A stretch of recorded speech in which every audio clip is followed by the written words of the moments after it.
Thanks so much to Eric Ten Hag. Ahmad has very graciously joined us here pitch side. Now we want to talk about the result, but I want to talk about your goal first and foremost. What a goal that was. We actually have, I don't know if you've managed to sort of sit down and process what you've just done, but I'm going to show you your goal right here, Ahmad, first and foremost. Talk us through what was going through your mind in these moments.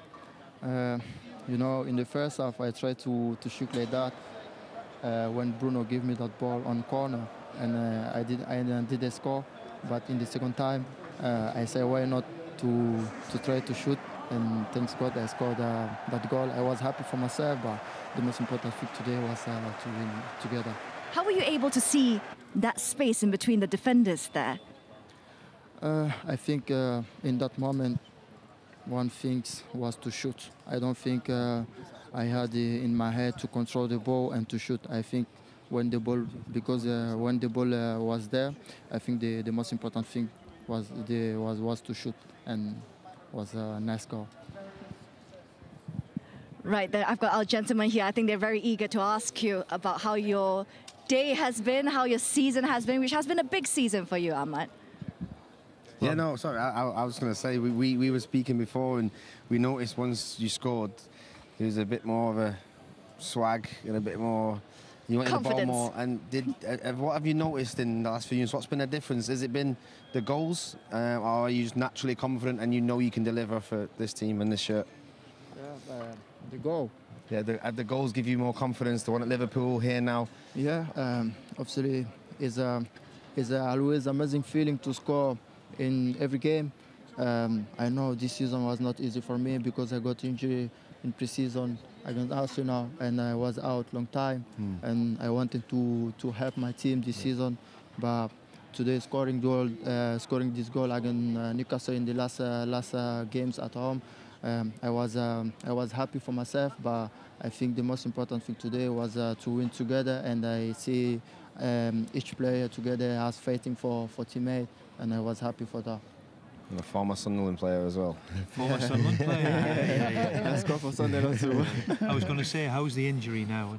It's a frustrating time to be injured out, especially in pre-season, and it was what, 4 or 5 months before you got back fit. Yeah, it's a frustrating to get injury. You know, I was last season at Sunderland. I know. Yeah, I know it well. Yeah, I did well there, and when I come here, I wanted to help my team to fight for the team. And so I was a little bit sad to get that. Well, you know what you've got to do tomorrow, don't you? You've got to knock on the manager's door and say, I want to play in the cup final. Huh? I've done enough to play in the cup final now, huh? Yeah, no worries. No worries, absolutely. No, just one final one from me. Based on that as well, what you've just said, we discussed you deserve a spot in that starting 11 for that cup final. Because of what you've done against Liverpool, because of what you've done here today, have you put in a very good case for the manager to start in the FA Cup final? Yeah, every game for me is a final. When the manager shows me to start as a starting 11, I do my best to help the team. And yeah, now I am focused for Brighton. And I see what happened against Brighton before to speak against City. Yeah, of course. Very smart answer there, Ahmad. I do have to say that. Thank you so much for joining us. Thanks, Steve, as well for joining us. Well played, Sam. Well played. Brilliant. Once again, congratulations on all the 3 points. And I believe, Steve, we do have to let you go as well. You have to let me go. We have to, unfortunately. I'd love for you to stay, but we can't hog the entirety of your time here today as much as we like to. Give my regards to everybody. Definitely. I'm sure everyone in Malaysia have really enjoyed all your thoughts, especially your time back there as well. I'll see you soon, Steve. I like how I might just bat away my question there and mention, well, there's still that Brighton game.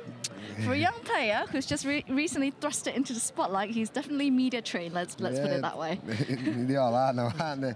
You know what to say, but listen, he'll be quietly thinking about it and confident, and all he can do is what he did today, as you said, and as we said. Continue to perform, continue to show the manager that you know the manager can trust him. You know, that's when you're on the pitch, when you're young, you want to impress the manager, and I think he's done that in the recent weeks. Do you, as a young player, just take me into your life as a young player, do you have the right to actually go and knock on the manager's door? No. Personally, I'd say no. Because there's senior players. So that only happens with the senior players? There's a senior player before you, And then, you know, he's a number 3 probably on that right-hand side. He's a fantastic player. He's the player for the future. But, you know, there's there's players before you. And I think, you know, it's more for a senior player who's meant to be playing to knock on the door if he's not playing. So Ahmad's got the right to be playing, but I would say you right still now respect he's the not, hierarchy. There we go. Yeah. Right now he's not. I wouldn't knock him on the door if I was. Yeah, him. I think.